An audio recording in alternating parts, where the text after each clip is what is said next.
August 20th, 1945. A young Japanese nurse named Keiko Yamada stood on the deck of an American transport ship, staring at a breakfast plate that made her cry. Not because she was hungry, but because everything she'd been told about America was a lie. On that metal tray sat 3 strips of bacon, 2 fried eggs, white bread with butter, and a cup of coffee with real sugar. For most Americans, this was just breakfast. For Keiko, it was the moment her entire world began to crack open. What she would discover at Camp McCoy, Wisconsin, would shatter not just her beliefs, but those of 288 other Japanese women.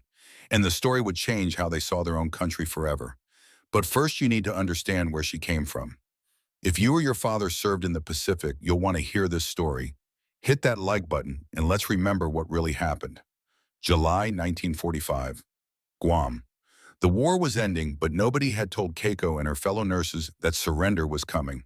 They huddled in caves carved into volcanic rock, listening to the thunder of American artillery getting closer each day. The smell of damp stone and rotting vegetation filled their lungs. Rats scurried in the darkness. Water dripped from the ceiling, a constant rhythm that marked time in a place where days and nights blurred together.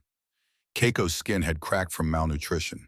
Her uniform, once crisp and white, hung on her frame like a burial shroud. At night, her stomach cramped so violently she had to bite down on her sleeve to keep from screaming. The last meal she remembered clearly was 3 weeks ago. Rice mixed with sawdust. The grains crunched between her teeth, and the wood splinters cut her gums until she tasted blood with every swallow. But Keiko believed. She had to believe. The loudspeaker crackled to life each morning, a Japanese officer's voice echoing through the cave system.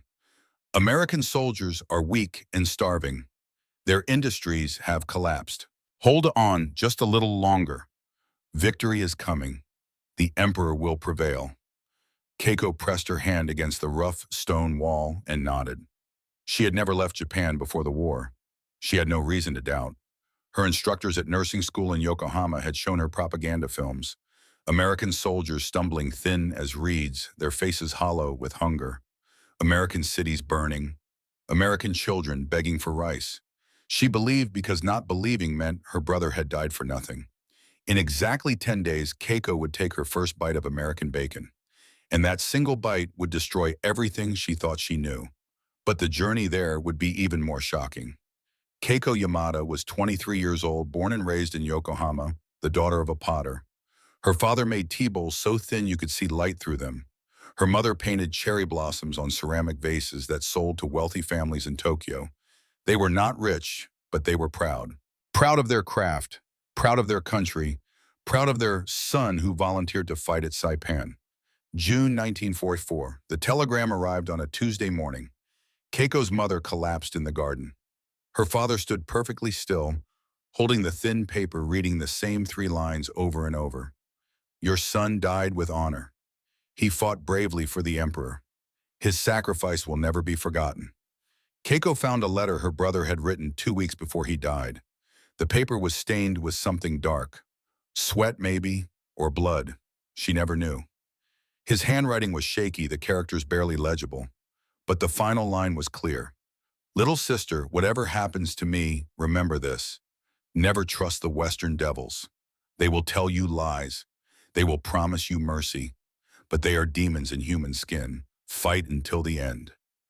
She folded that letter and tucked it into the inside pocket of her uniform over her heart. She touched it every morning when she woke up. She touched it every night before she slept. She touched it now sitting in the cave on Guam, listening to the bombs fall closer. Never trust the Western devils. Hana Tanaka was 20 years old and she was starting to doubt. She came from Tokyo from a family of scholars. Her father was a university professor who taught history and philosophy. Before the war, he would sit with Ohana in his study surrounded by books in Japanese, Chinese, and English, and he would teach her to question everything. The mark of an educated mind, he said, is the ability to entertain a thought without accepting it. Then the war came. The military police visited twice. They warned her father about his dangerous ideas. They confiscated his English books. They told him to stop teaching his daughter to think like a man. In February 1945, they pulled Hana out of medical school in her 3rd year. She was sent to Guam to work as a medical assistant to help treat wounded soldiers who kept arriving in greater and greater numbers. Soldiers with shattered bones and infected wounds and eyes that had seen too much death. Hana kept a small notebook hidden in the lining of her shoe. She wrote in it using a code her father taught her when she was 12. A simple substitution cipher. Nothing sophisticated, but enough to keep her thoughts private. And her thoughts were becoming dangerous. She had watched the war turn. She had seen the steady retreat island by island, defeat by defeat. She had listened to officers curse and rage and blame subordinates for failures that seemed inevitable. The propaganda radio kept insisting Japan was winning, but the wounded kept arriving. More wounded. Always more wounded. When the announcement came on August 15th that Japan had surrendered, Hana felt something strange. Not grief, not shock, relief. And then immediately after relief, a cold stab of fear. Because if surrender was a relief, did that mean she had stopped believing? And if she had stopped believing, what did that make her? Yuki Nakamura was 28 years old, and she refused to accept reality. She came from Osaka from a merchant family that had prospered before the war. Her father sold silk. Her mother arranged flowers for tea ceremonies. Yuki learned to read English in school, studied radio operation, and was recruited by the military to work in communications. She intercepted American radio transmissions, helped decode simple messages, and listened to enemy chatter through crackling headphones. She was good at her job, proud of it. She believed absolutely in Japanese superiority. The Americans were crude, materialistic, obsessed with comfort and money. They had no discipline, no honor, no understanding of sacrifice. They might have more ships and more planes, but they lacked the spiritual strength that made Japan invincible. Even now, even after surrender, Yuki clung to this belief. The Americans had won through trickery. Through overwhelming industrial production, yes, but that only proved they were slaves to material things.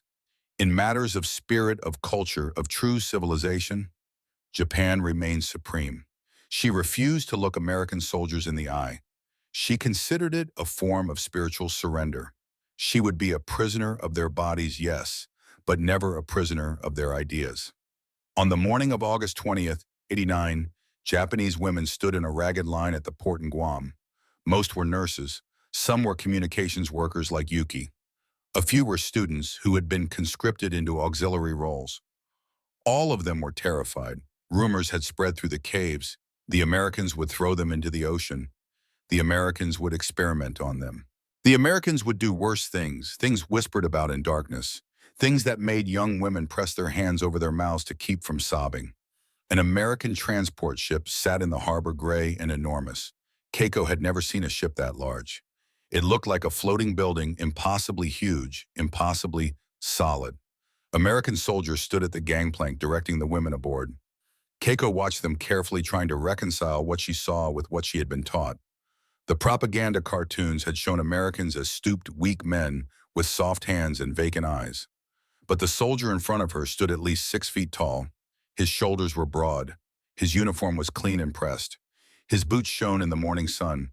When he gestured for the women to move forward, his arm was steady muscled, radiating a casual confidence that Keiko had only seen in the most elite Japanese officers. One woman near the front of the line screamed when the soldier reached out to help her up the steep gangplank. She thought he was going to strike her.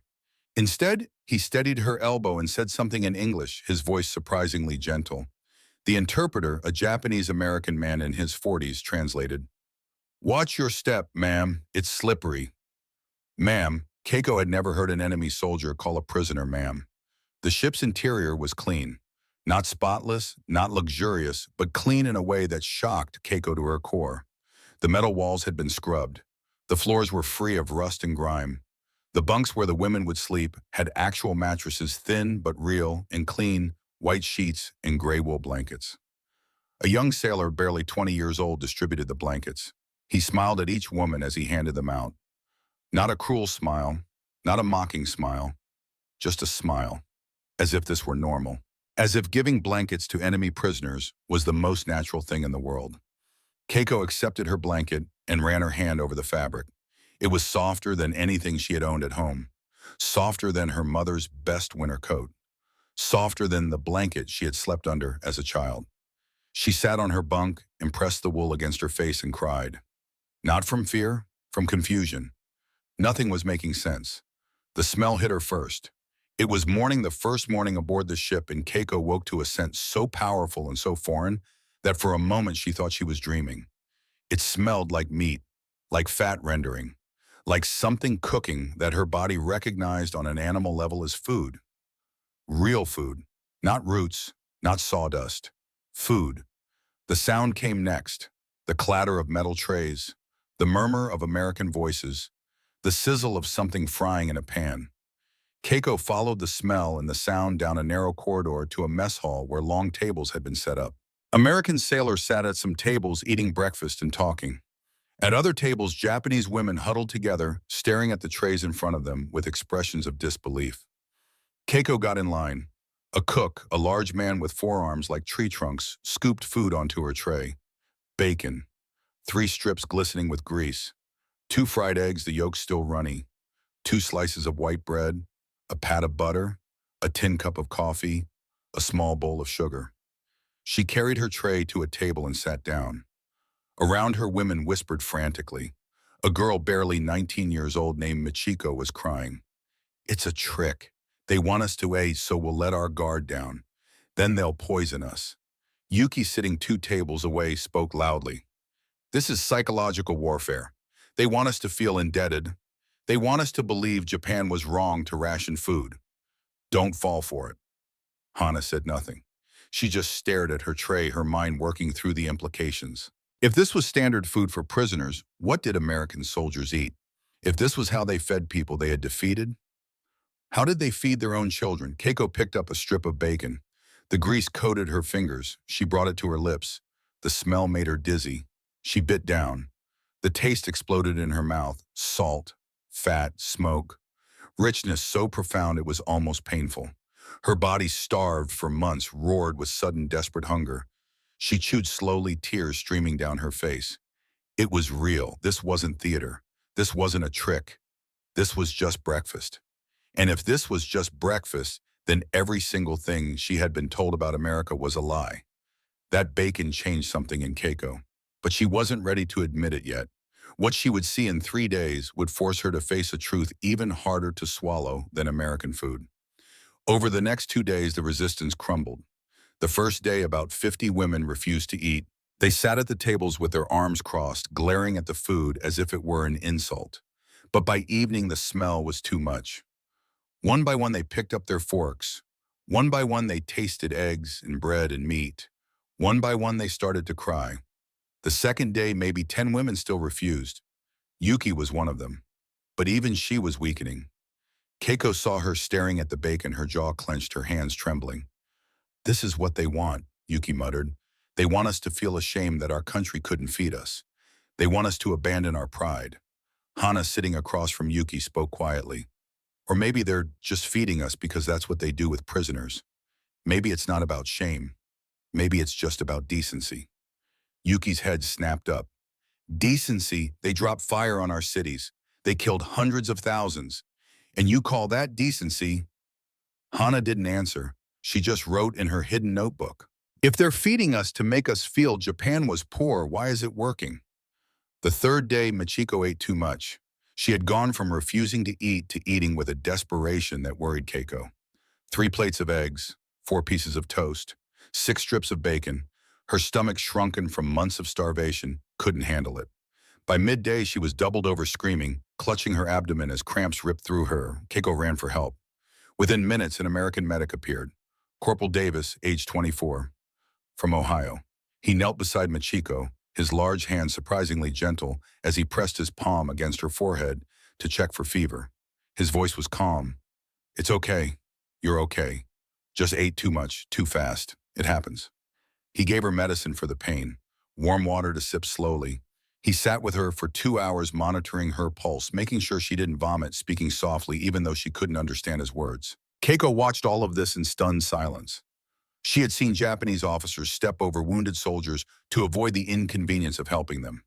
She had seen doctors ignore patients who weren't important enough to waste supplies on. But this American medic sat with an enemy prisoner, a girl who had been taught to hate him just to make sure she was okay. When Michiko finally fell asleep, Corporal Davis stood and stretched. He caught Keiko's eye and nodded. Just a simple nod. Acknowledgement between 2 medical professionals. Then he left. Keiko sat beside Machiko's bunk for the rest of the afternoon. She touched the letter in her pocket, her brother's final words. Never trust the Western devils. But her brother had never met Corporal Davis. Her brother had never seen this. She would remember this moment 6 months later when she would have to make a choice that would define the rest of her life. But on that ship, she just watched and wondered. My grandfather was a Navy corpsman in the Pacific. If your family has similar stories, drop them in the comments. Let's honor that generation together. Day 10, August 30th, 1945. Dawn broke over San Francisco Bay. The fog was thick, rolling in from the Pacific in great gray waves. The women stood on deck, wrapped in blankets, shivering in air colder than anything they had ever felt. Keiko had never experienced cold like this. In Japan, summer was hot and humid. In Guam, it was hotter. But this California morning cut through her clothes and settled in her bones. Then the fog began to lift. And there, rising out of the mist like something from a dream, was the Golden Gate Bridge. Keiko had seen photographs. Grainy black and white images in newspapers, usually with captions about American decadence and waste.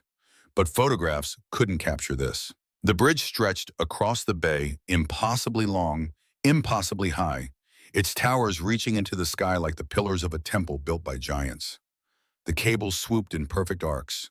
The roadway hung suspended over water, so blue it hurt to look at. How? The word escaped Keiko's lips before she could stop it. How does a country that's collapsing build something like this? Hana stood beside her, staring. She pulled out her notebook and started writing frantically, not even bothering to use her code. Just raw observations. Bridge estimated 1.7 miles long. Suspension cables, steel construction. Completed 1937 according to what I read before the war. This required engineering resources, labor coordination. This required a country with surplus. This required a country that wasn't just surviving, but thriving. The ship moved slowly into the harbor. More impossible sights appeared. Dozens of ships.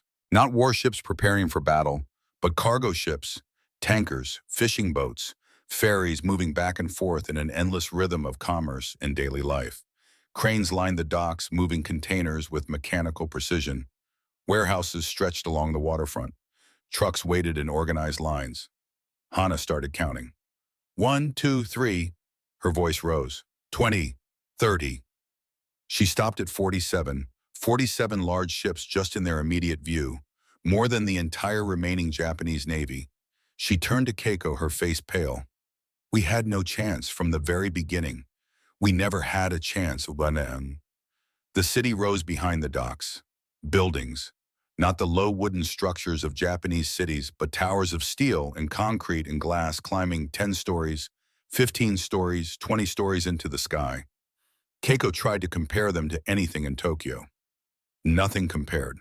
The tallest building she had ever seen in Japan was maybe 6 stories. Here, buildings twice that height seemed commonplace, ordinary, unremarkable. Streets crisscrossed the hills packed with automobiles.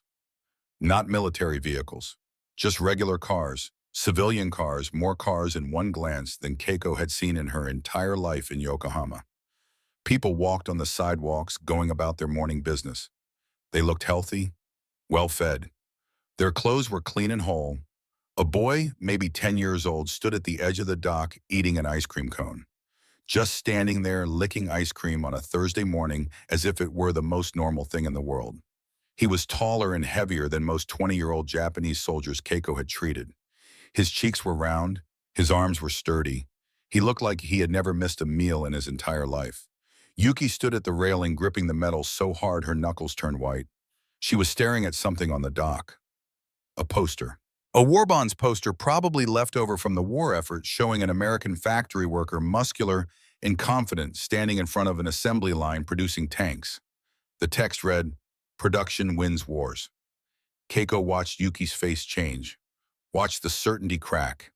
Watched doubt seep in like water through a failing dam. Their propaganda about themselves, Yuki whispered, was true. Our propaganda about them was false. For the first time since Keiko had known her, Yuki was silent. Completely, utterly silent. The women were loaded onto buses, clean buses with padded seats and windows that opened and closed smoothly. The buses drove through the city, and the women pressed their faces to the glass like children. Stores with windows full of goods, clothing, shoes, household items, food, so much food. Bakeries with bread stacked in the windows. Butcher shops with cuts of meat hanging on hooks. Produce stands with pyramids of apples and oranges, and vegetables Keiko couldn't even name. Children played in a park running and laughing. Not one of them looked hungry. Not one of them looked sick. They just looked like children playing on a normal day, in a normal city, in a country that had just won a war, without seeming to suffer at all. Keiko pressed her hand against the window. We fought this. At the train station, a Red Cross volunteer approached. An older woman, maybe 50, with gray hair and kind eyes. She handed out sandwiches and bottles of soda for the long train journey ahead. When she gave Keiko her sandwich, she spoke through the interpreter. You poor girls look so thin. Please eat. You need your strength. There was no malice in her voice. No satisfaction at having defeated an enemy. Just simple human concern. She looked at Keiko the way Keiko's own mother might look at a hungry child, with compassion. Keiko took the sandwich. Inside was thick, sliced ham, cheese, lettuce, tomato. She unwrapped it slowly, her hands shaking. The woman smiled. It's okay, honey, eat. The train pulled out of the station. Keiko bit into her sandwich. The bread was soft. The ham was real thick, salty, nothing like the scraps she had eaten in Guam. The cheese was smooth and rich.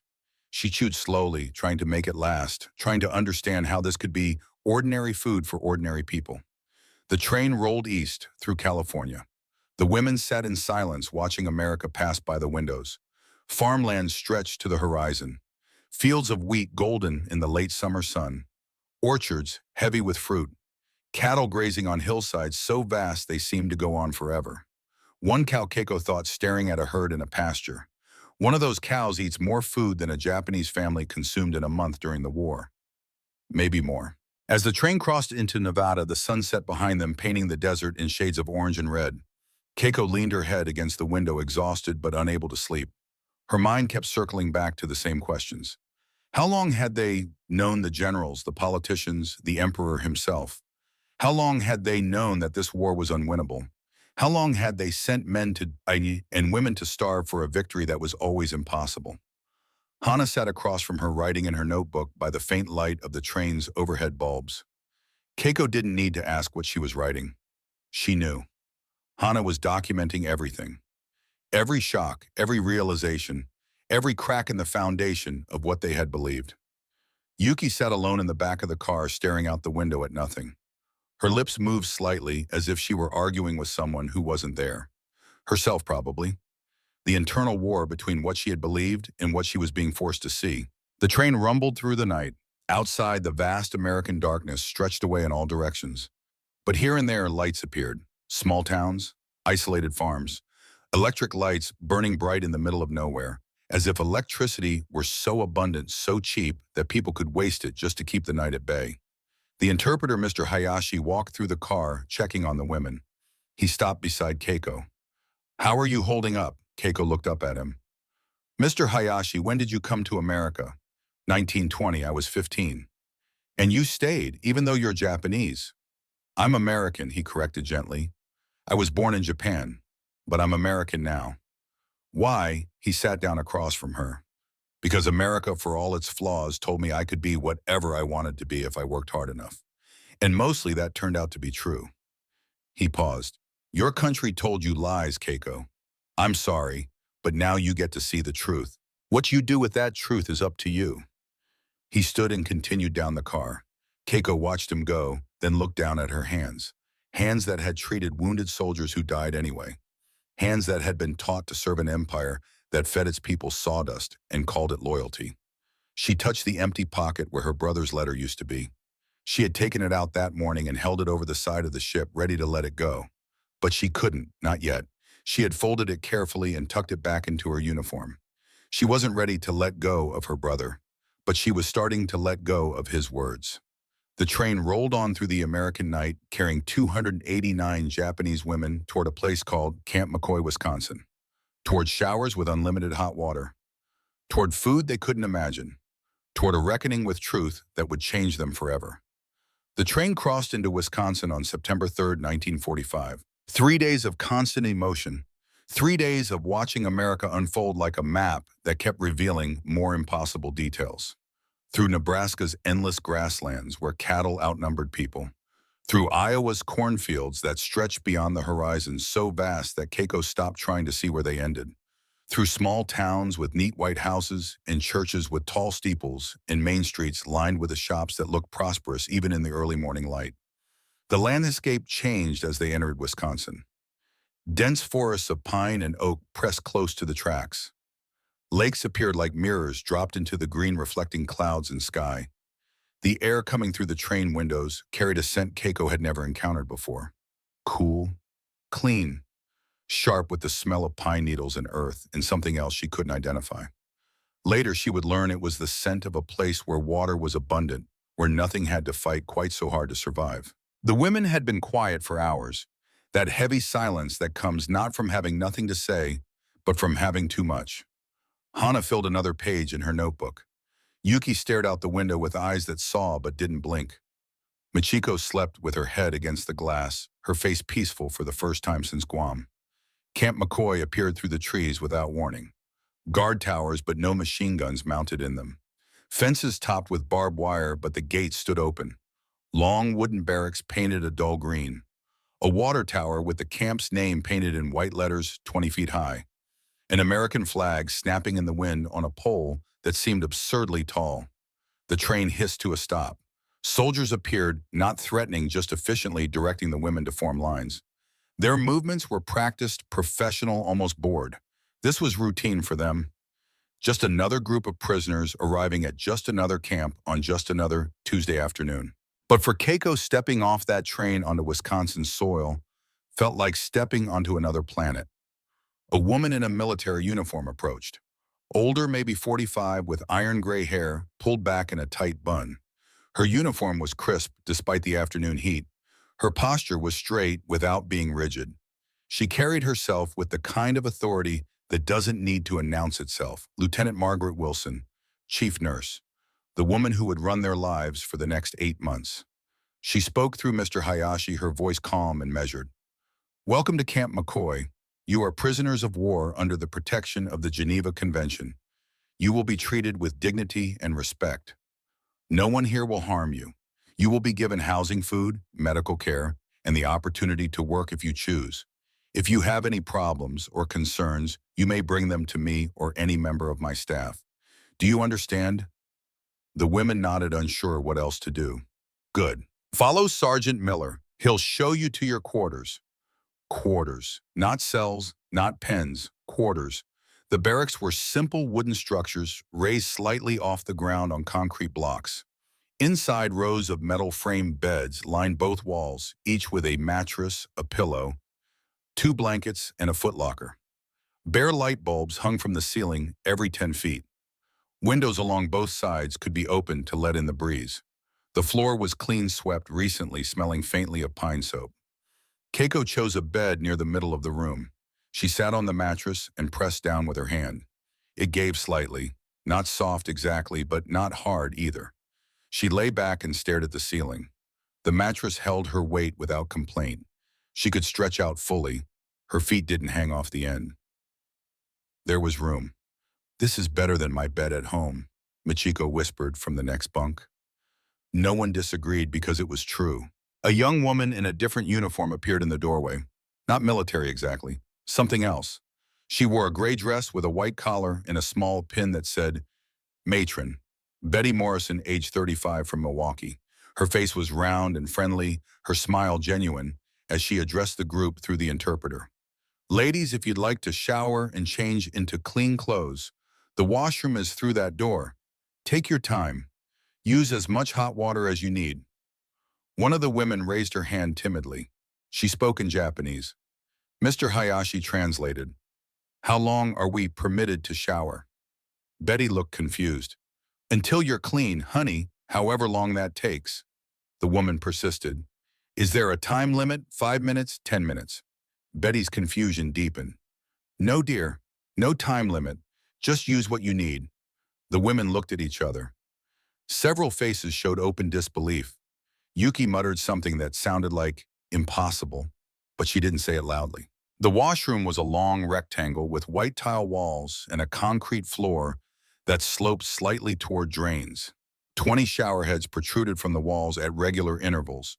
Benches ran down the middle of the room. Shelves held folded towels and bars of white soap.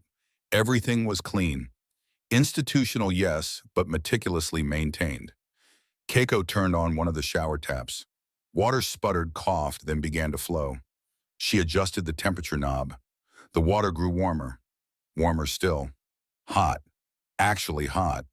She stood there fully clothed, her hand under the stream, feeling water temperature she had only experienced once in her life years ago at a bathhouse in Yokohama before the war. Hot water was a luxury. Hot water was for the wealthy or the sick or special occasions. Hot water was not for prisoners. Slowly she undressed. She stepped under the spray. The heat hit her skin and something broke loose inside her chest. She gasped, then covered her mouth, then gave up and let the tears come. Around her, other women were doing the same, crying under showers that poured out unlimited hot water, as if water and fuel were so abundant they could be wasted on the comfort of enemy prisoners. Keiko stayed under that shower for 20 minutes. She washed her hair 3 times with the white soap that smelled like nothing she could name. Clean. It just smelled clean. She washed her body until her skin turned pink. She stood with her face directly under the spray and let the water run over her closed eyes and felt something that might have been joy, or might have been grief, or might have been both at once. When she finally stepped out, when she dried herself with a towel so rough it almost hurt, when she put on the clean cotton dress that had been provided, she felt like a different person. Not new exactly, but less covered in the accumulated filth of war, less carrying the weight of Guam's caves and desperate hunger and fear that never ended. That evening they walked to the mess hall, a large building with long tables and benches and windows that let in the golden late afternoon light. The smell hit them from 50 feet away. Meat cooking, bread baking, coffee brewing. Keiko's stomach clenched with an anticipation that was almost painful. Inside, American soldiers sat at some tables eating and talking in low voices. At other tables, camp staff ate. Kitchen workers in white aprons moved between a serving line and the tables carrying fresh trays of food. Everything was orderly, calm, normal. The Japanese women got in line. A large man stood behind the counter, a cook with forearms like hams and a face red from kitchen heat. Chef Kowalski, though Keiko wouldn't learn his name for weeks. He scooped food onto trays with practiced efficiency. Soup, thick vegetable soup with chunks of beef visible in the broth. Bread, 2 slices of white bread with butter already melting on the surface. Meat, some kind of roasted meat with gravy. Potatoes, green beans, a glass of milk, a piece of cake. Keiko carried her tray to a table and sat. She looked at the food. More food than she had seen in months. More food than her family would have for a week. She picked up her spoon and tasted the soup. The broth was rich, salty, hot. The beef was tender. The vegetables were soft but not mushy. She ate slowly, trying to make it last, trying to memorize every flavor. Across the table, Hana was crying silently into her soup. Next to her, another woman was eating with shaking hands, unable to control the tremors of relief and confusion in something like shame. Yuki sat 2 tables away. She had taken food but wasn't eating. She just stared at her tray with an expression Keiko couldn't read. Anger, maybe? Or despair? Or the look of someone whose entire worldview was collapsing one meal at a time. Keiko watched as Chef Kowalski scraped leftover bread into a large trash bin. Entire pieces, whole slices that were perfectly good but apparently not worth saving. He did it casually without thought, the way someone might brush crumbs off a table. That bread alone would have fed a family in Yokohama for 2 days. He threw it away. She wanted to ask him why, but she didn't speak English yet. That question would have to wait 3 months when the answer would make her cry all over again. If you remember food rationing during or after World War II, share your memories below. These women had never seen abundance like this. Can you imagine that shock? The next morning, medical examinations began. The camp hospital was a low building with actual glass windows and clean white curtains. Inside, examination rooms lined a hallway. The smell of disinfectant and rubbing alcohol filled the air. Not the overwhelming stench of military hospitals where wounded men died faster than doctors could treat them. Just the normal, clean smell of a place where medicine happened under controlled conditions. Dr. Robert Chen was 38 years old, Chinese-American from San Francisco.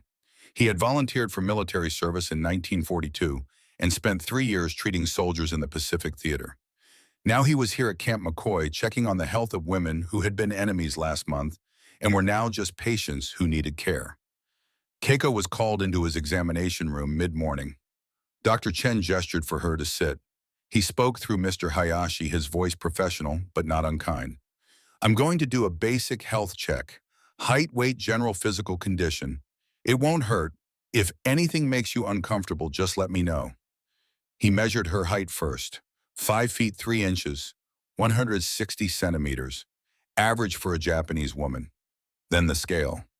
Keiko stepped on. Dr. Chen adjusted weights on a balance bar until it leveled out. He wrote something on a clipboard. His expression didn't change, but something flickered in his eyes.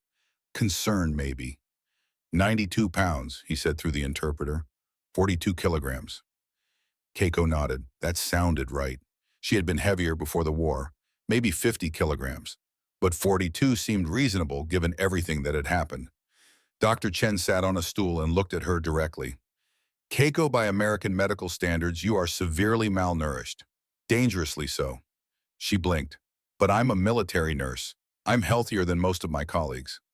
"I believe you, but that doesn't change the fact that your body is undernourished to the point where it's affecting your bone density, muscle mass, and organ function. We're going to put you on a supplemental diet. Extra protein, vitamins, calcium. You need to gain at least 10 pounds, preferably 15. Keiko sat very still. She was sick. Sick by their standards. Sick even though she felt relatively fine. Which meant everyone else was even sicker. Which meant Japan had been so depleted, so starved, that they didn't even know what healthy looked like anymore. Dr. Chen pulled out a large chart, 2 columns of numbers, one labeled Average American Female, one labeled Japanese Female POWs, Camp McCoy. Height, 163 centimeters versus 157 centimeters. Weight, 61 kilograms versus 41 kilograms. The differences went on: bone density, muscle mass, dental health, lifespan estimates. Every single category showed Americans ahead, not by a little, by margins so wide they seemed like different species. Keiko heard herself asking a question before she realized she was going to speak. "These American women, are they specially selected athletes, wealthy families?" Dr. Chen shook his head. "These are averages, normal women, secretaries, teachers, factory workers, housewives. This is just what happens when people have enough food." The room tilted slightly. Keiko gripped the edge of the examination table. "Are you all right?" Dr. Chen leaned forward, concerned. "If this is average," Keiko whispered, "and we thought we were normal, then we were dying. We were dying and we didn't even know it." Dr. Chen didn't disagree. He just made a note on his clipboard and told her she could go. Keiko walked out of the hospital into bright September sunshine. The air was cool. The sky was blue. Birds sang in the pine trees. Everything looked peaceful and normal and completely unchanged. But she felt like the ground had dropped out from under her feet. That chart destroyed Keiko's last defense. But she still didn't understand why the gap was so big. The answer would come in 2 days in a lecture that would make 289 women scream, cry, and finally understand. The next few days fell into a routine. Wake at 6, breakfast at 7, work assignments from 9 to noon, lunch, rest period, optional English classes from 3 to 5, dinner at 6, free time until lights out at 10. The work assignments were not difficult. Laundry, cleaning, helping in the kitchen, tending small vegetable gardens, simple tasks that kept hands busy without being exploitative. The women were paid a small amount tokens that could be used at the camp store for toiletries and candy and writing paper. Keiko was assigned to the camp medical clinic. She worked alongside American nurses, learning their techniques, watching how they treated patients with a kind of methodical care she had never witnessed in Japanese military hospitals, where supplies were always short and time was always running out. Sarah Mitchell was 28, a Red Cross nurse from Ohio.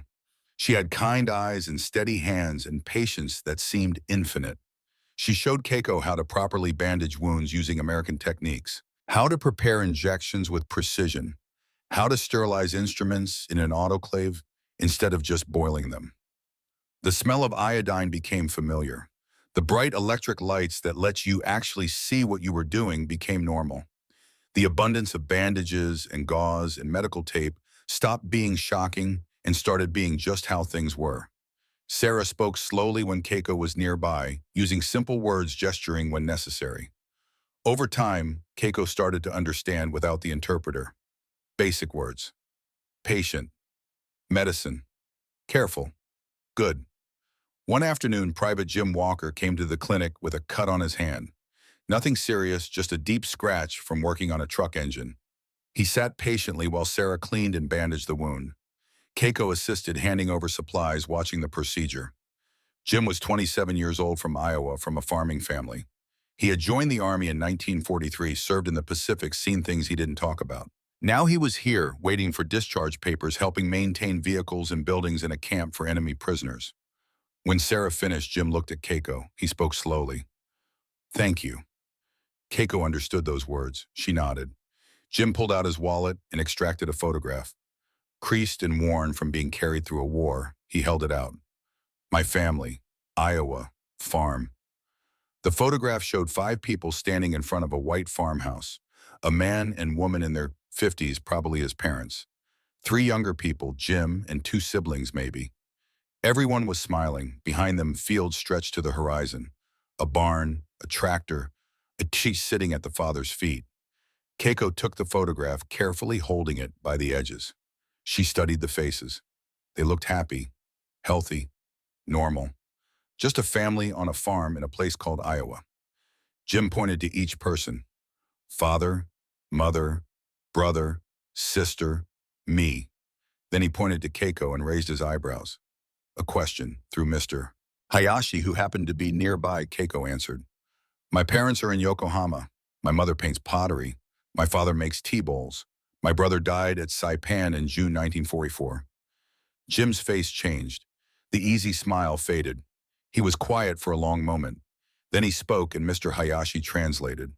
"I lost my best friend at Okinawa. We grew up together, played baseball together. He was supposed to be the best man at my wedding someday." He paused. "War is terrible." Keiko looked at him, really looked at him, not as an enemy, not as a guard, just as another person who had lost someone. She saw grief in his eyes that matched her own. "Yes," she said in English, one of the few words she knew. "Terrible." Jim nodded. He took the photograph back, but as he did, he turned it over.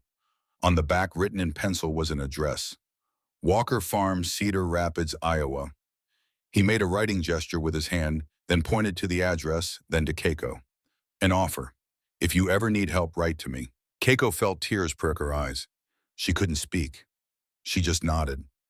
Jim smiled, a sad kind of smile.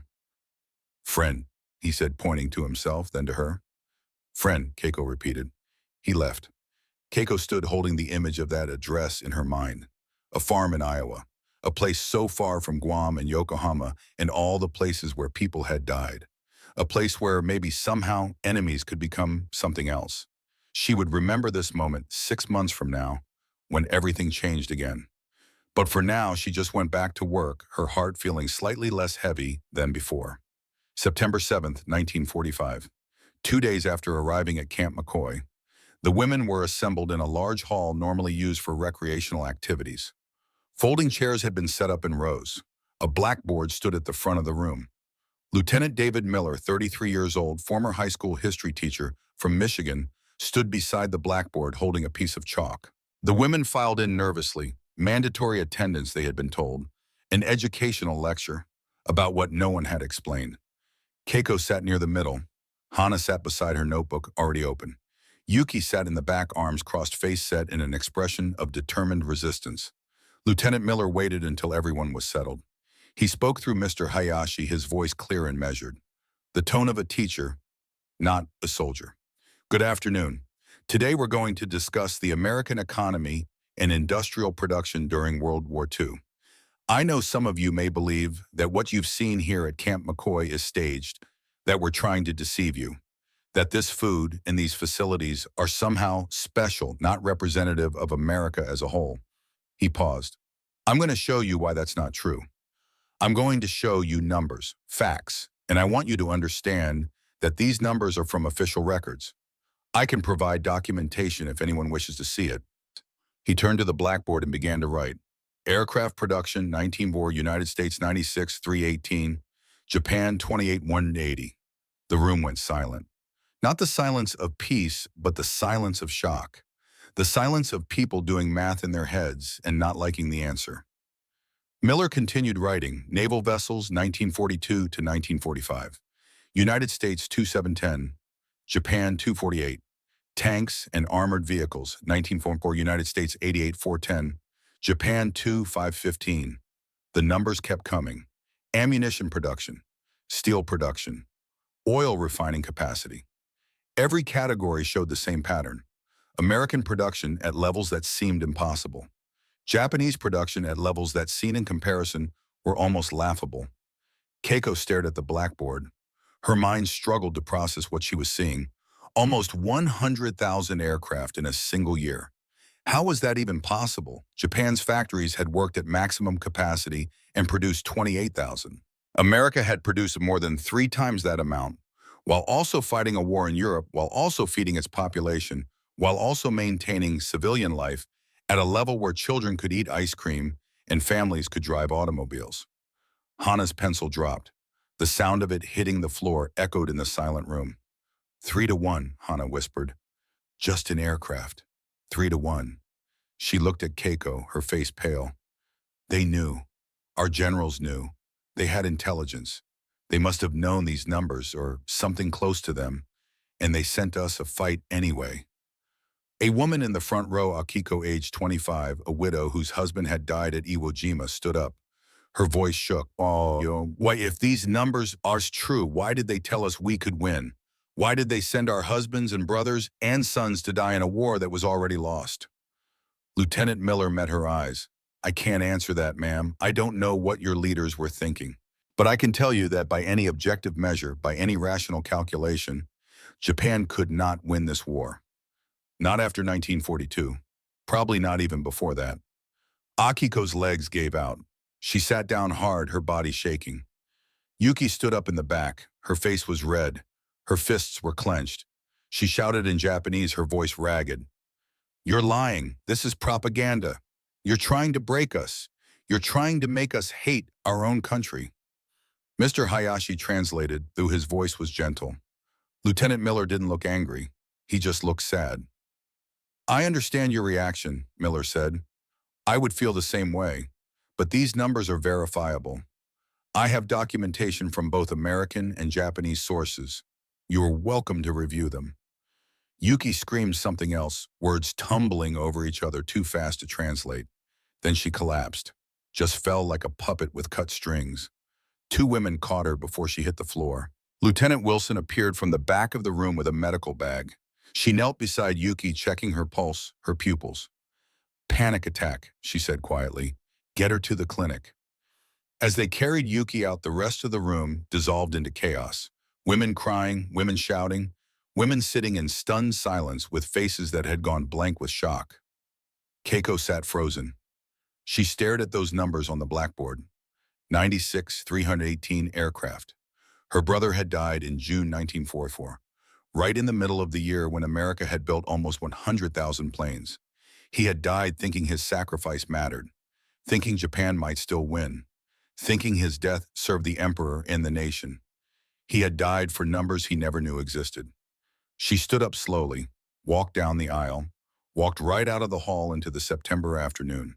The sun was shining. The air smelled like pine. Somewhere a bird was singing. She walked to the small chapel at the edge of camp. Not a religious building, exactly, just a quiet room with benches where people could sit and think. She went inside. The light through the windows was golden and soft. She reached into her pocket and pulled out her brother's letter. The paper was thin from being folded and unfolded so many times. The ink was faded. She could barely read his handwriting anymore. Never trust the Western devils. But the Western devils hadn't lied to her. Her own country had lied. Her own generals had sent her brother to die in a war they knew couldn't be won. They had sent millions to die. They had starved their people. They had destroyed their cities, all while knowing with certainty that defeat was inevitable. Keiko's hands started to shake, then her whole body. She made a sound that was half sob, half scream. Then she tore the letter, right down the middle, then again and again, until it was just pieces, just fragments of paper that had once held her brother's final words. She let the pieces fall through her fingers onto the chapel floor. "I'm sorry," she whispered in Japanese. "I'm sorry, brother, but the enemy wasn't America. The enemy was the people who lied to us. The enemy was the people who knew we couldn't win and sent you to die anyway. That's the real enemy." She sat on a bench and cried until she had no tears left. Cried for her brother. Cried for all the brothers and husbands and sons who had died for numbers they never knew. Cried for a country that had betrayed its people by feeding them laws instead of truth. When she finally stood to leave, she felt lighter, emptied out, hollowed, but also somehow free. Outside, the sun was setting. The sky was orange and pink. Autumn was coming to Wisconsin. Soon there would be frost. Soon the leaves would turn color and fall. Soon everything would change. But Keiko was already changing, had been changing since that first breakfast on the ship, since hot showers with no time limit, since Dr. Chen's charts, since Jim's photograph, since Lieutenant Miller's numbers. She wasn't who she had been in Guam. She wasn't sure who she was becoming. But for the first time in years, she felt like she was moving toward truth instead of away from it, and that she thought walking back to her barracks in the fading light was something worth holding on to. October came to Wisconsin with a gentleness that had surprised Keiko. The air turned crisp but not cruel.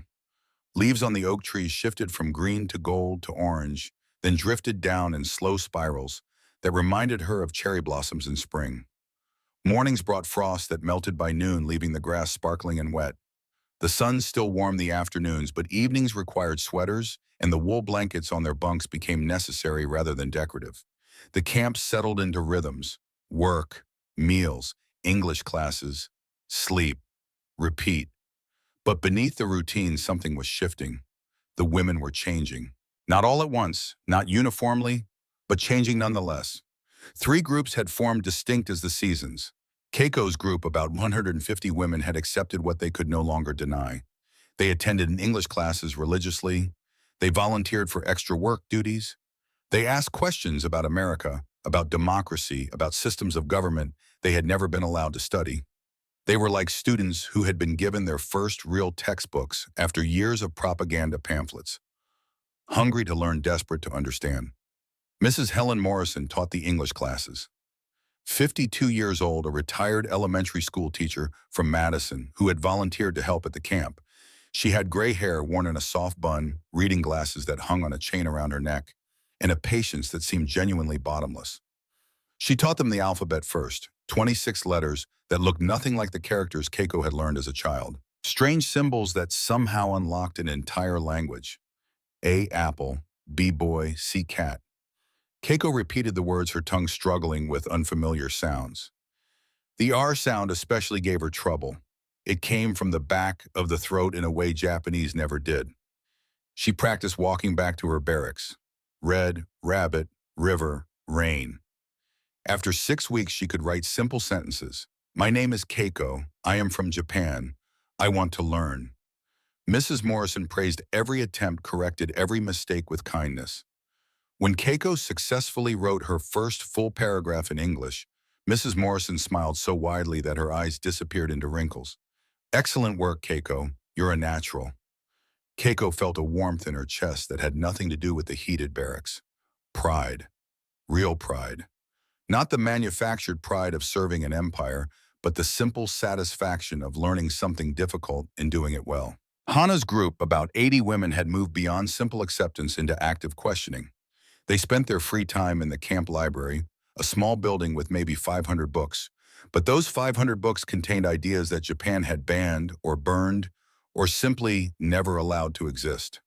The Declaration of Independence, the Constitution, Lincoln's speeches, books about democracy, about individual rights, about government, by consent of the governed, rather than divine mandate. Hana read everything she could find. She filled notebook after notebook with observations, questions, comparisons. Her handwriting got smaller and smaller as she tried to fit more thoughts onto each page. She no longer bothered with her code. What was the point? The dangerous ideas weren't hidden anymore. They were everywhere. She wrote long entries about the concept of inalienable rights, about the idea that government existed to serve people rather than people existing to serve government, about freedom of speech and press and religion. Ideas that seemed obvious once you encountered them, but revolutionary if you had never been allowed to consider them. One evening, she read a passage to Keiko from a book about American history. It says here that citizens can criticize their government, that it's not just allowed but encouraged, that dissent is considered patriotic rather than treasonous. She looked up, her eyes intense. Keiko, what if we had been allowed to question? What if someone could have stood up in 1941 and said, "This war is madness," and not been arrested? Would we have still fought? Keiko had no answer. The question was too large, too full of terrible possibilities. Yuki's group, the holdouts, numbered about 59. They refused to attend English classes. They refused to socialize with American staff. They ate the food because the alternative was starvation, but they did so with visible resentment, as if accepting calories from the enemy was a daily surrender that shamed them. They gathered in the evenings in a corner of the barracks and spoke only Japanese. They sang old songs. They clung to the idea that Japanese culture, Japanese spirit, Japanese essence remained superior even if Japanese industry and military power had proven inferior. They needed to believe this. Without it, they had nothing left to hold on to. Yuki was their unspoken leader. She sat at the center of their group, her face a mask of stubborn dignity. She had recovered from her collapse in the lecture hall, but had not recovered from what the numbers meant. She dealt with it by denying it mattered. So what if America could build more planes? Quantity wasn't quality. Numbers weren't spirit. Material superiority didn't equal moral superiority. Keiko watched her sometimes and felt a complicated mixture of pity and frustration. She understood the impulse to cling to old certainties. She had done it herself for weeks. But watching someone else do it, seeing the desperation and how tightly Yuki gripped her fading beliefs, made Keiko grateful she had let go. The question was whether Yuki would ever let go or whether she would hold on until those beliefs crushed her. October 31st, 1945, Halloween. The American staff had tried to explain the holiday to the Japanese women, a celebration where children dressed in costumes and went door to door asking for candy. It made no sense. Why would you give candy to children for showing up at your door?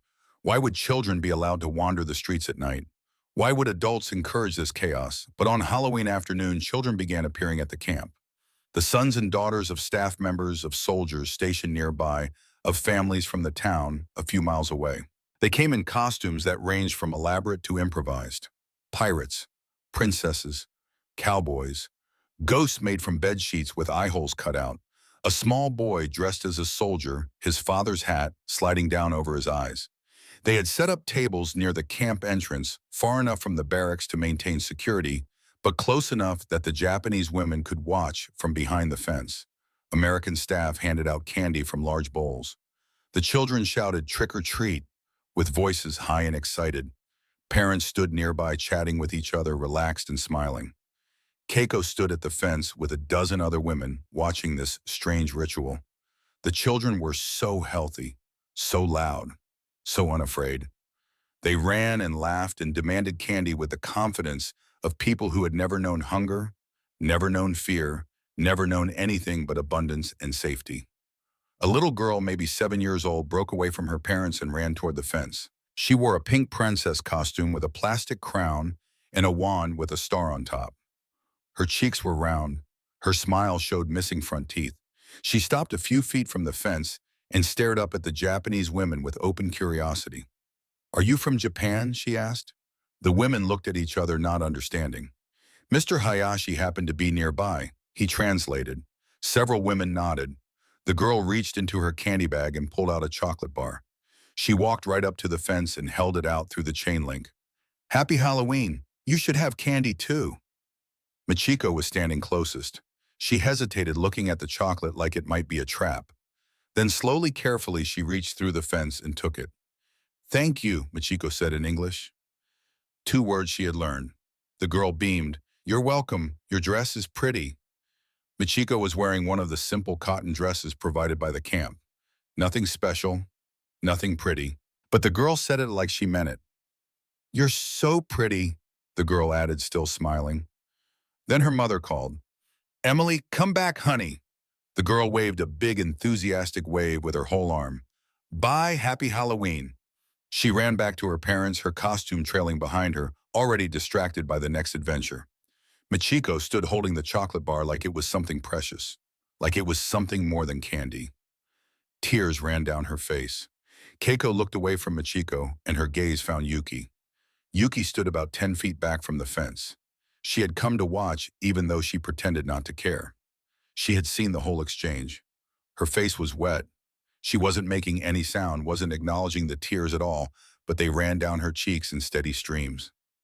Keiko walked over at her. "Yuki." Yuki didn't look at her. Her voice was barely a whisper. "She's just a child. That little girl. She doesn't hate us. She doesn't even understand what we are. She just saw people and wanted to share candy." She finally turned to Keiko. "They taught us American children were being raised to hate us, to see us as animals, but that little girl just saw people." "Yes," Keiko said simply. "I don't know what to do with that," Yuki said. "I don't know how to fit that into anything I believed." "Maybe you don't fit it in. Maybe you build something new." Yuki wiped her face with her sleeve. "I'm tired, Keiko. I'm so tired of being angry, of holding on to things that keep breaking. But if I let go, who am I?" "I don't know, but you can find out." They stood in silence as the Halloween celebration continued. Children laughing, parents chatting, the ordinary life of ordinary people in an ordinary town, on an ordinary evening, in a country that had won a war and moved on to the business of living. That night after lights out, Yuki got up from her bunk. She walked through the dark barracks to where Lieutenant Wilson's office was. She knocked softly. Wilson answered, still in uniform, though it was nearly 10 o'clock. "Yuki, is something wrong?" Through Mr. Hayashi, who Wilson had called when she saw who was at the door, Yuki spoke. "I want to learn English. Please, I want to join the classes." Wilson didn't show surprise. She just nodded. "Classes are at 3 o'clock every afternoon. Mrs. Morrison will be happy to have you." "Thank you." Yuki walked back to the barracks. Her friends in the holdout group pretended to be asleep, but Keiko knew they were listening. Tomorrow there would be consequences. Arguments, accusations of betrayal. The group would fracture further. But tonight Yuki just climbed into her bunk and pulled the blanket up to her chin. And for the first time in months, she fell asleep without the weight of anger pressing on her chest. November brought cold that Keiko had only read about. Temperatures dropping below freezing and staying there. Ice forming on puddles and lasting all day. Her breath visible in the air every morning. The Japanese women received winter coats, thick wool with buttons up the front. Gloves, scarves, boots lined with fleece. Even with the warm clothes, the cold was shocking. It bit at exposed skin. It made fingers ache. It turned the world into something harsh and unforgiving. But the barracks had furnaces that worked. Hot water remained unlimited. Meals became heartier, more filling. Stews and roasts and thick soups that warmed from the inside. December brought the first real snow. Keiko woke one morning to a world transformed. White everywhere. Snow piled on the ground, on the barracks roofs, on the fence posts, on the branches of pine trees that bent under the weight. The sky was gray but bright, and the snow kept falling in thick flakes that seemed to come from nowhere and everywhere at once. Many of the women had never seen snow. They pressed their faces to the windows like children amazed and delighted, and slightly terrified of this strange white substance that apparently fell from the sky in America. They were allowed outside. They walked into the snow with tentative steps, feeling it crunch under their boots. Some bent down to touch it, scooping up handfuls and watching it melt against their warm palms. Others tilted their faces up to catch snowflakes on their tongues. Michiko made a snowball and threw it at another woman. It splattered harmlessly against her coat. For a moment, everyone froze, unsure if this was allowed. Then the other woman laughed and threw a snowball back. Within minutes, a dozen women were engaged in a snowball fight, their laughter echoing across the white landscape. Keiko stood apart just watching the snow fall. She had read about snow in books. Her brother had dreamed of seeing it someday.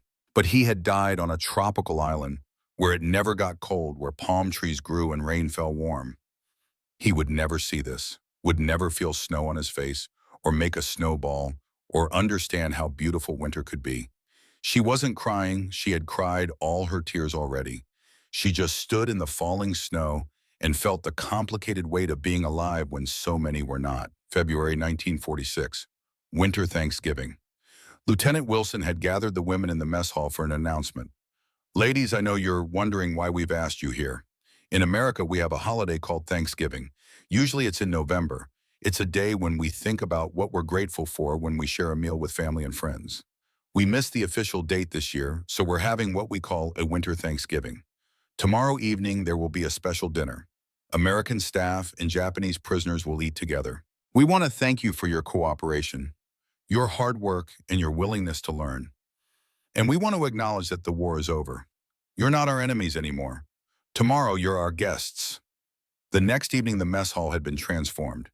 The usual long tables were covered with white tablecloths, real plates instead of metal trays, actual silverware, candles and glass holders, decorations made by American staff and Japanese women together, paper chains and drawings and small pine branches arranged in vases. The smell was overwhelming. Turkey, dozens of turkeys roasting in the kitchen ovens. The scent of sage and thyme and butter and meat filled the air so completely that Keiko felt dizzy from it. The women entered nervously, unsure of the protocol. American staff gestured for them to sit wherever they wanted. Mixed seating, no separation between guards and prisoners, just people at tables. Keiko found herself sitting between Sarah, the nurse she worked with, and Jim, who had specifically looked for her.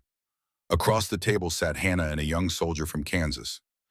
Down the way, Yuki sat next to an older woman from the administrative staff. The food came out in waves. Turkey golden brown and glistening. Mashed potatoes whipped smooth with butter and cream. Gravy, stuffing with chunks of bread and vegetables. Green beans, cranberry sauce, rolls, and later pie. Apple pie and pumpkin pie with whipped cream on top. Jim helped himself to turkey and passed the platter to Keiko. His movements were casual, comfortable. He spoke in his slow, careful English that Keiko could mostly follow now. My family in Iowa, we always have turkey at Thanksgiving. This is a tradition, giving thanks for what we have. Sarah added, it's about gratitude, about recognizing the good things even when times are hard. Keiko cut a piece of turkey and tasted it. The meat was tender, seasoned with herbs she couldn't identify, but that tasted like comfort somehow, like something you would eat in a home, not a prison camp. She tried the mashed potatoes, smooth and rich and warm. The cranberry sauce was sweet and tart at the same time. She ate slowly, savoring each bite, listening to the conversation around her. Jim talked about harvest season in Iowa. Sarah talked about her family in Ohio. The soldier from Kansas told a funny story about his first time cooking Thanksgiving dinner and burning the turkey so badly they had to order Chinese food. People laughed, easy laughter, the kind that comes naturally when people are relaxed and well-fed and not afraid. Keiko looked around the room. Japanese women and American staff eating together, talking, some conversations going through interpreters, others happening in broken English and lots of gestures. Everywhere she looked, people were smiling. 6 months ago, these people had been enemies. 6 months ago, Keiko had believed Americans were demons who would torture her, rape her, kill her without mercy. 6 months ago, everything she knew was built on lies. Now she sat eating turkey with people who had treated her with more consistent kindness than her own government ever had. The cognitive dissonance should have been overwhelming. Instead, it felt like truth settling into place, like pieces of a puzzle finally making sense. At another table, something was happening. Thomas Reeves, age 30, from Pennsylvania, sat across from Yuki. Thomas had lost his left leg below the knee at Okinawa. He walked with a prosthetic, now a metal and wood contraption, that made a slight clicking sound with each step. He had volunteered to help at Camp McCoy because he wanted something to do while waiting for discharge, and because sitting at home thinking about the war made him feel like he was drowning. He had asked specifically to sit with some of the Japanese women, not out of anger, out of curiosity. He wanted to understand who these people were, these enemies he had fought but never really known. Yuki had been placed across from him by chance. Or maybe by Lieutenant Wilson's careful planning. It was hard to say. They sat in silence for a while eating. Then Thomas spoke. Mr. Hayashi, circulating through the room, came over to translate. I hate war, Thomas said. I lost my leg. My brother died. I have nightmares most nights where I wake up screaming. He paused. But I don't hate you. You're not the war. You're just a woman who got caught up in something terrible, same as me. Yuki looked at him, at his missing leg, at his young face marked by things no young face should have to carry. She spoke in Japanese, and Mr. Hayashi translated. I'm sorry for all of it. For your leg, for your brother, for everything. Thomas shook his head. It's not your fault. You didn't start the war. You didn't make the decisions. You were just trying to survive, same as me. He paused. The people who started this war, who made us fight each other, they're the real enemy. Not you, not me, them. Yuki started crying. Not quietly, not politely. She put her face in her hands and sobbed. The sound carried through the mess hall. Several conversations stopped. People looked over. Thomas didn't know what to do. He glanced at Mr. Hayashi, who just nodded encouragingly. Awkwardly, Thomas reached across the table and put his hand on Yuki's shoulder. Just a gentle touch. Just human contact saying it's okay. Yuki looked up. Her face was wet and blotchy. She spoke through her tears, and Mr. Hayashi translated. You lost your leg fighting my country. And you're comforting me. How can you do that? Thomas smiled a sad kind of smile. Because holding on to hate is heavier than this metal leg. I tried it for a while, it almost killed me. So I let it go, and now I'm just trying to live, trying to be okay. Trying to believe that people can be better than the wars we fight. Yuki wiped her face. She stood up. Then slowly, carefully, she walked around the table. Thomas stood too, balancing on his prosthetic. Yuki held out her hand. Thomas looked at it. Then he took it. They shook hands across the table they had been sitting at. A man who lost his leg and a woman whose country took it.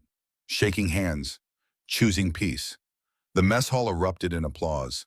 Spontaneous, genuine applause from everyone there, Americans and Japanese alike. Because sometimes in the middle of all the pain and confusion and lingering anger, something happens that reminds people what humanity looks like. And it's worth applauding. This was the answer the lecture couldn't give. Not in numbers, but in this. A man who lost his leg could shake hands with a woman whose country took it, because both had learned the same truth. They weren't each other's enemy. Their leaders were. March 1946. Letters began arriving from Japan. The Red Cross had established mail service, carefully screened, slowly delivered. Not every woman received letters. Many families were too displaced, too destroyed, too dead. But some letters made it through. Keiko's letter came on a Tuesday. Thin paper water stained the writing shaky, her mother's handwriting barely legible. My dear daughter, we received word you are alive and in America. We thought you were dead. Thank the heavens you survived. Yokohama is gone. Our house is rubble. Father was injured in the March firebombing, but survived. We live in a shelter made from corrugated metal. We eat rice mixed with sawdust. Sometimes sweet potato stems. Yesterday we had a small fish split between 4 families. Father can barely walk. I try to find work, but there is none. Everyone is hungry. Everyone is sick. Keiko, you are lucky to be in America. Stay strong. We love you. Mother. Keiko read the letter 3 times. Each time the guilt grew heavier. She was eating turkey and mashed potatoes. Her parents were eating sawdust. She slept in a warm bed with clean blankets. They slept in a metal shelter. She was gaining weight and healing. They were starving and broken. She sat on her bunk holding the letter, crying silently. Hana came over, read the letter, and cried with her. They didn't talk. There was nothing to say. The injustice was too large for words. That night, Keiko couldn't eat dinner. She sat at the table staring at her food. Turkey again, green beans, bread, all of it perfect and abundant and completely impossible to swallow when she knew her parents were starving. Sarah noticed. Keiko, are you all right? Keiko showed her the letter. Sarah read it, her face falling. Oh, honey, I'm so sorry.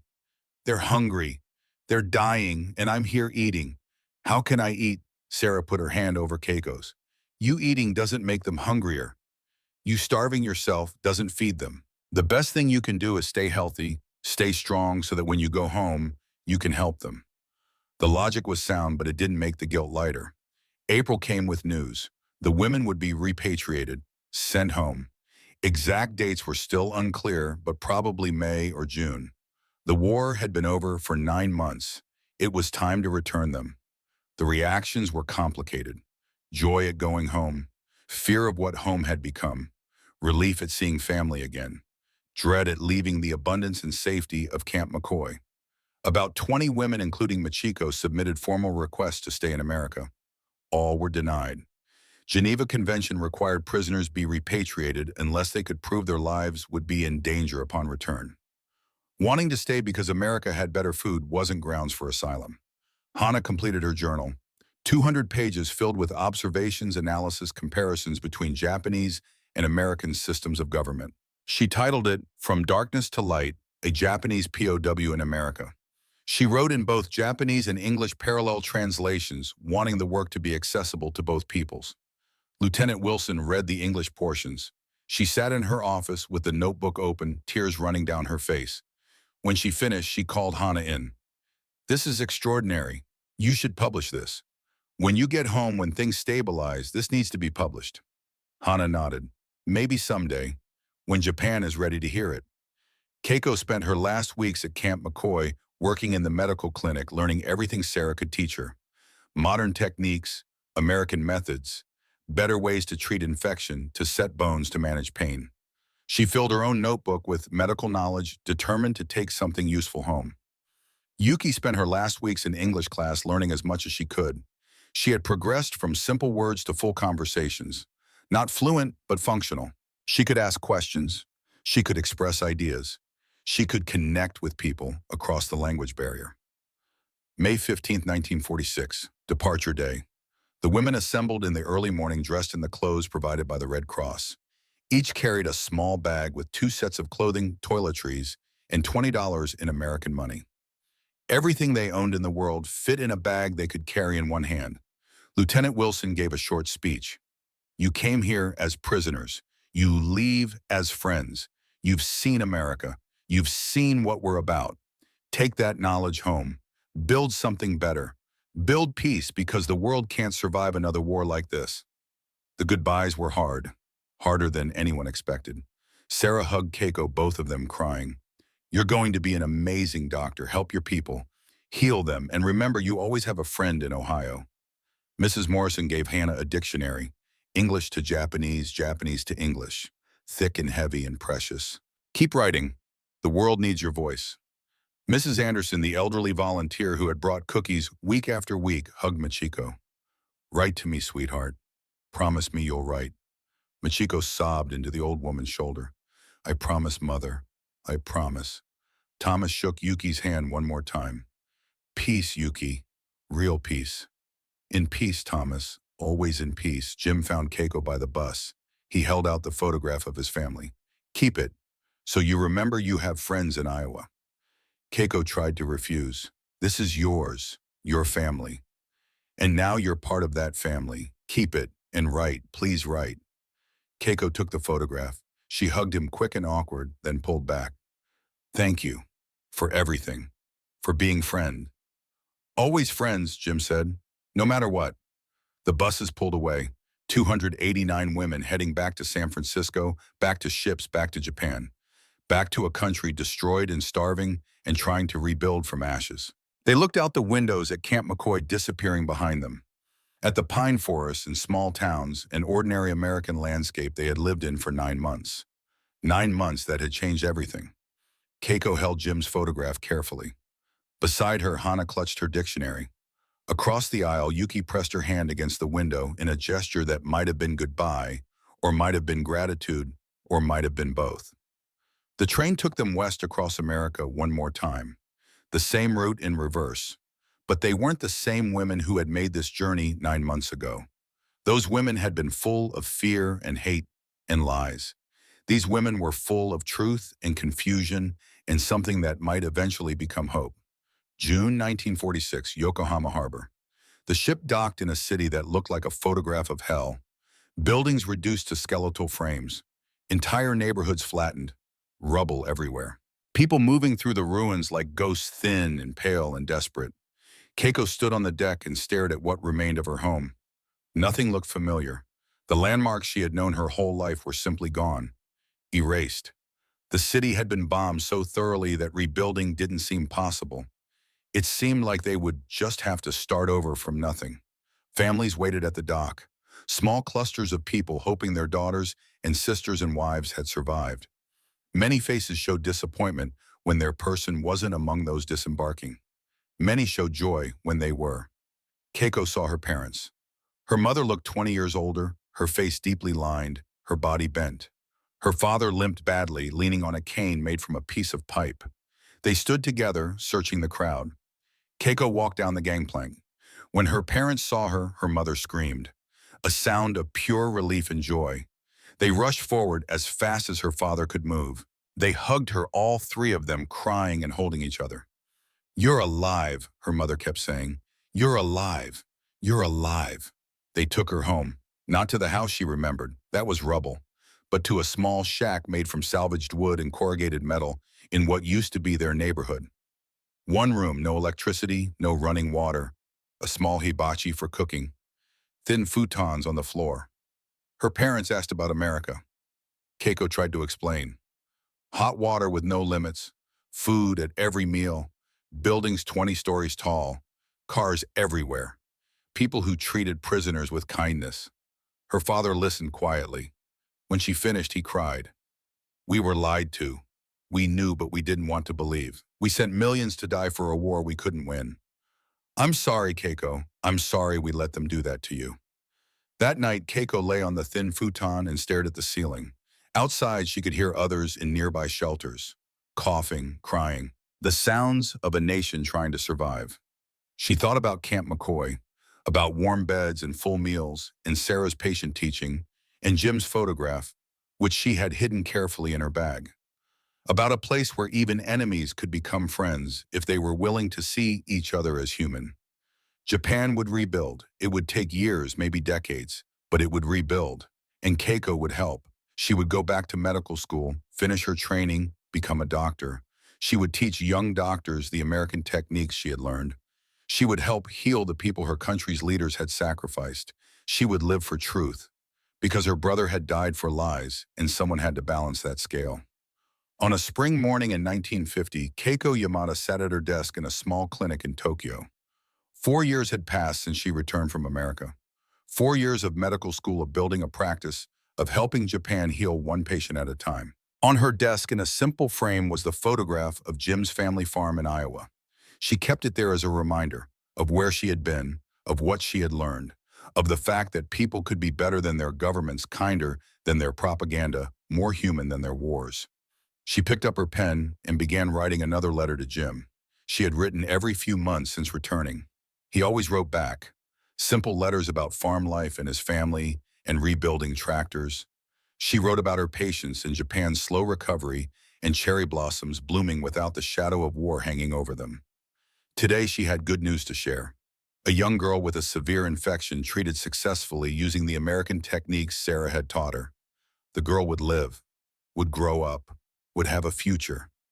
She ended the letter the way she always did. "The war divided us. Peace unites us. Thank you for being my friend. Thank you for showing me that truth is stronger than lies. Always, Keiko." She sealed the envelope and set it aside to mail later. Then she called for her first patient of the day, a mother with a sick child, treatable, with medicine and knowledge and care completely treatable. Hana had published her journal in 1948. From Darkness to Light became controversial immediately. Some called it treason, others called it necessary. But it sold and it made people think. She continued writing, becoming a voice for democracy, for education reform, for learning from defeat, and building something better. Yuki opened a small school in Osaka where she taught English to children. Not just vocabulary and grammar, but the importance of questioning, of seeking truth, of never blindly accepting what authorities told them. She taught them the lesson she had learned too late, that asking questions wasn't disloyalty, it was survival. Keiko got to work. healing one person at a time, building peace one small act of kindness at a time. Living the truth she had learned in a place called Camp McCoy, Wisconsin, where breakfast had changed everything. They had come to America as prisoners carrying hatred and lies. They left as witnesses carrying truth and hope. The war wasn't defeated just by weapons. It was defeated by breakfast, by hot showers, by a farmer's kindness, by a soldier's photograph, by one little girl in a princess costume. The war was defeated by truth, and 289 women became warriors of that truth, not with guns, but with knowledge, courage, and the determination to never let the next generation be lied to as they were. If your family served in World War II, if they met former enemies, if they chose kindness over revenge, share their story below. Because these stories, these moments of truth defeating lies, are what make us human. And America at its best has always chosen truth.